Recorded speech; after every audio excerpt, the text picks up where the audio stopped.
Duolingo is a free-to-use language learning app. It was launched in 2012 and boasts an impressive and ever-growing range of languages available to study. I have used it to supplement learning Spanish and Japanese on and off for the past several years. Duolingo represents the gamification of language learning. You earn experience points and unlock skill trees with new lessons and vocabulary. There are achievements, leaderboards, monthly badges, and even an outfit shop. There are also excellent tips sections which provide more detailed information about a particular lesson.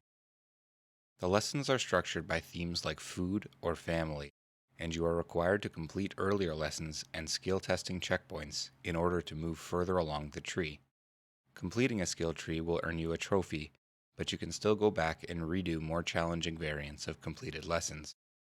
Duolingo will remind you which skills you haven't practiced in a while, and includes a vocabulary words section where you can see which words are your strengths and which you need to focus on. Duolingo's streak feature keeps track of how many days in a row you have used the application, and you can also set daily experience goals. I have heard critiques of the streak system suggesting that it rewards learners for focusing only on maintaining the streak and not on successful learning. There are memes about Duo, the green bird logo, and its various reminder messages, some of which are borderline threatening. While obsession with one streak is a valid concern, I feel that the streak represents successful habit formation. And while some days I only use Duolingo for a few minutes, that is still consistent daily practice. In my experience learning guitar, consistency helps more than longer study sessions once a week. My favorite part of Duolingo is their story section. They have hundreds of short stories available in a variety of languages. These stories are fully voiced, occasionally with recurring characters. Many include a twist or humorous ending and some kind of moral. Recently, they have been expanding the languages that these stories are available in, and have even added a few sets in Japanese. These stories are excellent reading practice and include comprehension questions and vocabulary matching exercises. Reading the same stories in different languages can be an interesting experience. The stories can be a real boost to the language ego. After taking a long break from Spanish, I returned to these stories and was delighted at the ease I was able to read and comprehend the simple stories. These stories increase in difficulty, and they are adding more all the time. In the more advanced sets, the comprehension questions are displayed in your target language, adding a level of immersion. There is a wide range of characters and personalities in the hopes of representing real-world language use. The most valid critique of Duolingo that I have heard and felt is the sometimes strange ordering of knowledge and vocabulary.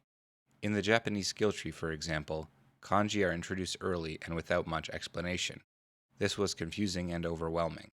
It was only after I had memorized hiragana and katakana and began learning kanji using other methods was I able to return to the Japanese skill tree.